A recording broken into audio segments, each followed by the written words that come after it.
Olá, pessoal, sejam bem-vindos à aula de OpenStreetMap do módulo 3 do curso de Georreferenciamento em Saúde no Wikidata. Bom, o OpenStreetMap é uma plataforma criada em 2004 como um projeto de mapeamento colaborativo para criar um mapa livre e editável de todo o mundo. E é inspirado em outros projetos como a Wikipédia, né? Traduzindo para o português, ele significa Mapa Aberto de Ruas, que valoriza o conhecimento local. Tudo o que existe no OpenStreetMap foi feito por meio de voluntários, e esses dados eles são realmente impulsionados por toda a comunidade que diariamente ajuda e pode utilizar esses dados para diferentes funções, inclusive exportando esses dados que foram incluídos no OpenStreetMap. Já que os dados são abertos, você pode copiar, distribuir, transmitir e adaptar esses dados, contanto que dê o crédito ao OpenStreetMap. Que hoje diversas universidades pelo mundo já estão utilizando os mapas do OpenStreetMap em detrimento a outros mapas pela sua facilidade, o poder ser utilizado de forma livre e gratuita pelos alunos, pela própria universidade em si, incluindo muitos outros dados que geralmente não são possíveis, como aqueles mapas de localização até de dados como banheiro, onde estão as salas de aula. Com o OpenStreetMap isso fica muito mais fácil. Outros sites também, como a própria Facebook, tem utilizado para Marketplace e outras informações. O GPS também é um aparelho que utiliza os mapas do OpenStreetMap, tanto que quando eu comprei meu GPS, esse da imagem, que é um Garmin 62S, foi quando eu comecei a trabalhar com o OpenStreetMap pelo fato de que o GPS em si não vem com um mapa de fundo, e era uma coisa muito importante para mim. Então eu escolhi utilizar os dados do OpenStreetMap, que são atualizáveis, são novos, e são bem fiéis à realidade e são leves também. Então, pode ser utilizado em diversos equipamentos de GPS, né? Ou GNSS hoje. E a própria Wikipédia também tem utilizado bastante. Tornou-se, no final de contas, hoje o mapa oficial que é utilizado e mostrado, pelo menos os dados são os dados do OpenStreetMap, mostrando a grande importância que tem do uso do OpenStreetMap. Também temos o QGIS, que pode utilizar os dados de fundo do OpenStreetMap. Eu, particularmente, utilizo bastante nos meus trabalhos, porque é uma base, é um fundo que a gente vai ter, em vez de ter que construir todo um mapa para apresentar, por exemplo, nessa imagem, tem o meu trabalho que eu fiz sobre pontes aqui no estado de Goiás.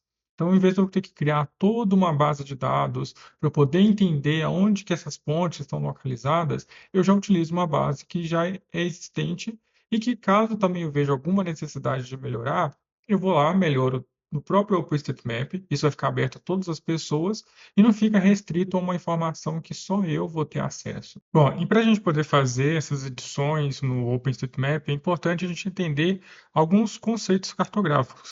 De forma mais direta, nós temos os pontos ou os nós, né, que no inglês seria o node, temos a linha, que seria o way, o polígono ou a área, né, que também é área, e temos a imagem, que também é o raster.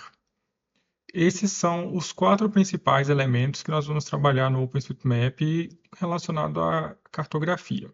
E para relacionar isso no globo, nós teremos também as coordenadas geográficas, que são a latitude, longitude e também o z, que seria a altitude. Começando pelo ponto, o nó, que é a representação mais simples e é muito utilizado para descrever pontos como uma árvore, um monumento, um banco e até mesmo alguns elementos, por exemplo, internos, uma loja dentro de um shopping. Ou seja, não vamos ter uma dimensão de área nem de comprimento deste nó, e é a representação mais simples. Entendendo que o nó ele vai ter também a sua latitude, longitude, ele também pode ter a sua altitude ou até mesmo uma questão de altura, pensando, por exemplo, em uma árvore. O próximo elemento é a linha, né, o way, que pode ser também considerada como um conjunto de pontos na matemática. Mas nesse caso aqui, nós estamos trabalhando principalmente com elementos como rodovias, um rio, um traçado de uma estrada.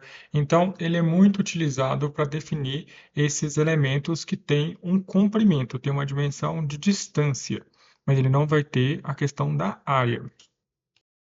Agora, quando a gente quer demonstrar elementos que possuem uma área, a gente vai utilizar o polígono.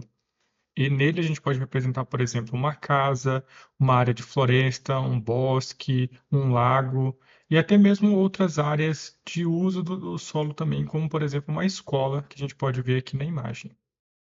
E para realizar a vetorização, né, que é desenhar sobre o mapa, para estar representando o ponto, a linha e a área, a gente precisa de uma imagem de fundo. E essa imagem é muito importante no OpenStreetMap porque é a forma de a gente entender, visualizar a realidade, aquilo que existe, para poder estar então fazendo a vetorização.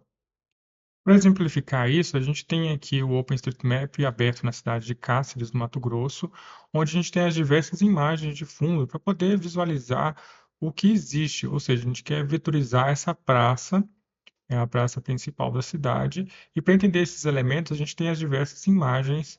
Por exemplo, vamos ter as opções das imagens do Bing, temos também as opções do Mapbox e alguns outros dados, como também vamos ter a opção customizada. Nessa opção customizada, a gente consegue visualizar através de imagens, por exemplo, de drones.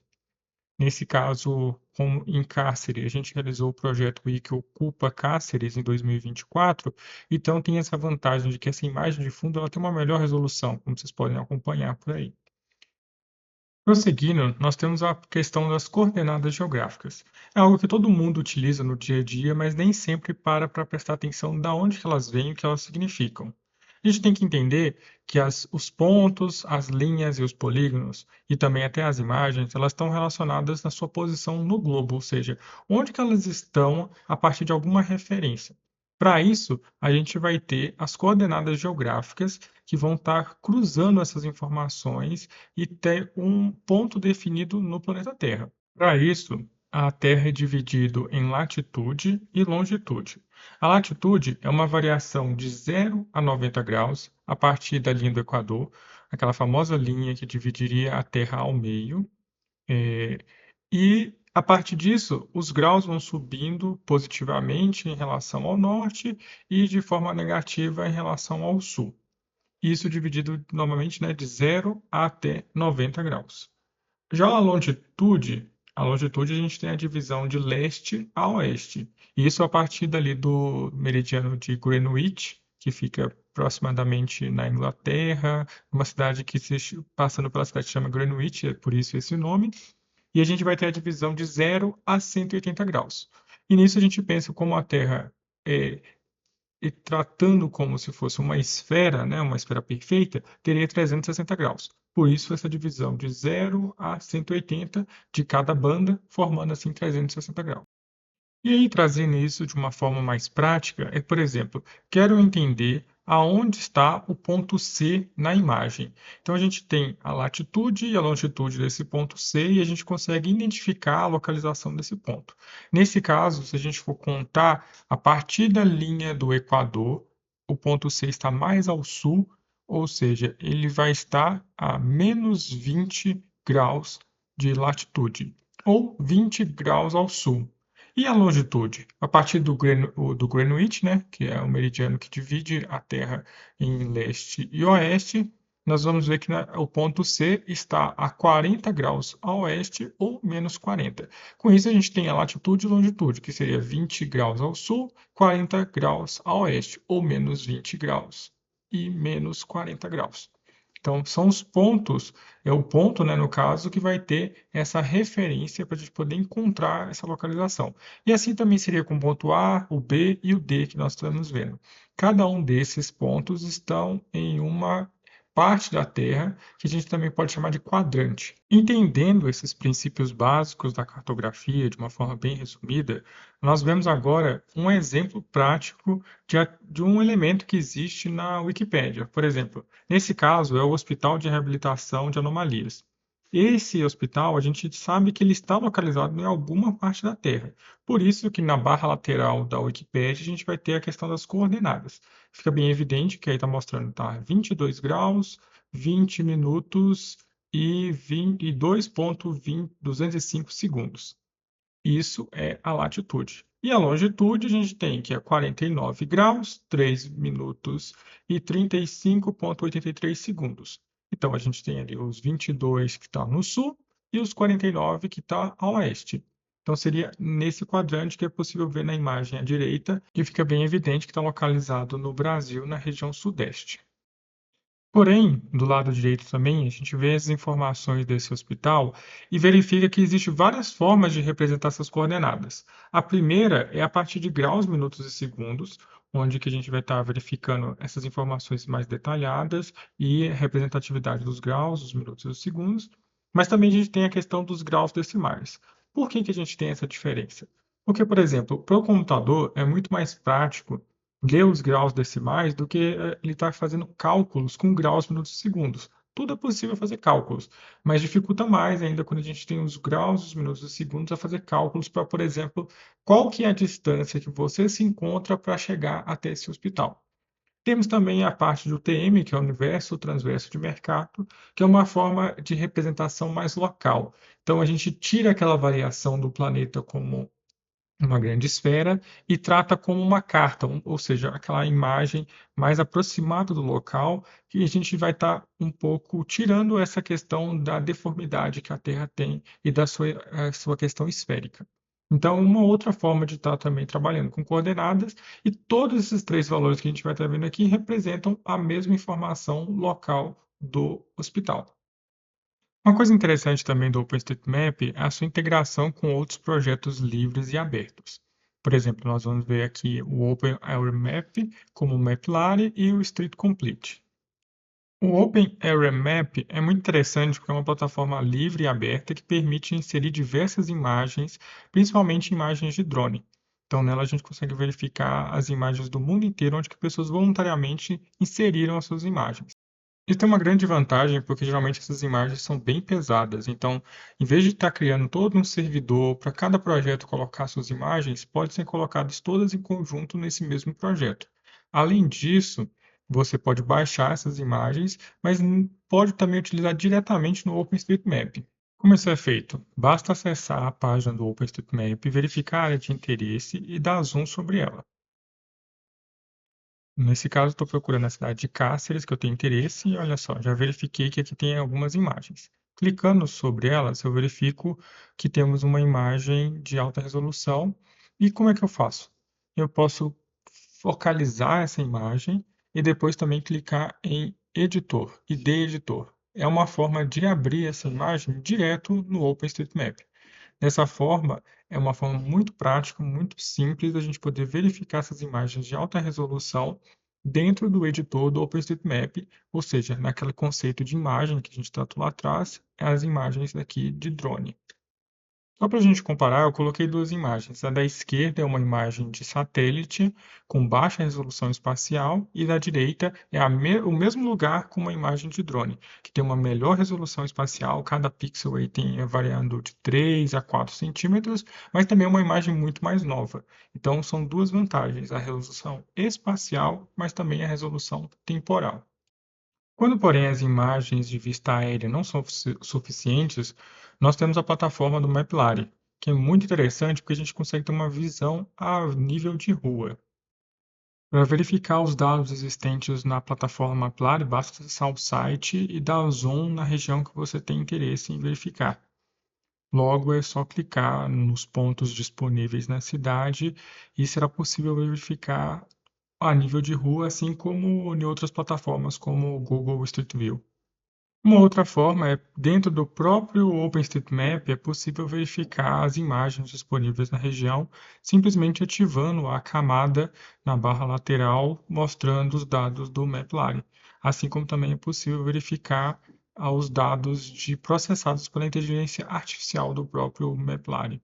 Já o Street Complete é um aplicativo para Android muito útil para fazer edições quando você se encontra naquele local que deseja melhorar as informações do MapLare, né?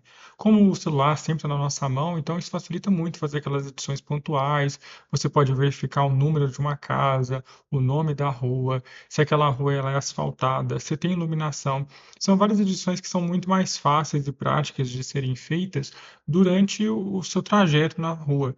E por ser um aplicativo desenvolvido diretamente para celular, as edições são fáceis e bem planejadas para isso. Por fim, uma coisa muito interessante é a possibilidade da conexão entre a Wikipédia, o Wikidata e o OpenStreetMap. Dentro do OpenStreetMap é possível adicionar o número, o código do item no Wikidata, vinculando assim esse local existente com a sua página dentro do Wikidata. Isso é muito importante porque muitos dos dados que não caberiam dentro do OpenStreetMap agora estão disponíveis a partir desse link com o Wikidata. E também para o Wikidata é importante porque confirma a localização exata desse objeto no mapa. E para o OpenStreetMap também é importante para dar uma validade que as informações que estão ali colocadas são verdadeiras e ter uma referência para isso. Como exemplo, vamos ver aqui o Hospital São Luís em Cáceres e a gente quer adicionar esse valor do Wikidata lá no OpenStreet. Então, eu vou copiar o número, o código único desse hospital, vou entrar no OpenStreetMap, procurar a aba de Wikidata, né, o item de Wikidata, e vou colar esse valor. Uma vez que eu colo e adiciono esse valor, o nome, inclusive, fica bloqueado, dando uma validade que essa informação está lá no Wikidata. Se tratando também da Wikipédia, é bem interessante que uma vez vinculado esses dados do OpenStreetMap ao seu Wikidata, na página desse item na Wikipédia, não simplesmente vai mostrar o mapa da localização, como também vai fazer o contorno de onde que esse item está localizado no mapa, dando assim uma maior informação para a localização e a estrutura que existe sobre esse item.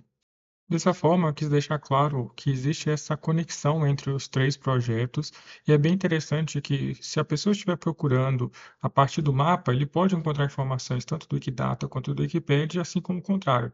Quem estiver procurando na Wikipédia pode encontrar mais informações sobre o OpenStreetMap acessando essa conexão que existe entre elas. Por isso que vale muito a pena trabalhar e conectar esses dados para que a gente tenha mais informações bem detalhadas e com uma grande qualidade. Então, essa foi a nossa aula do módulo 3 de georreferenciamento sobre o OpenStreetMap. Espero que tenham gostado. Qualquer outras dúvidas, podem entrar em contato conosco e até a próxima aula.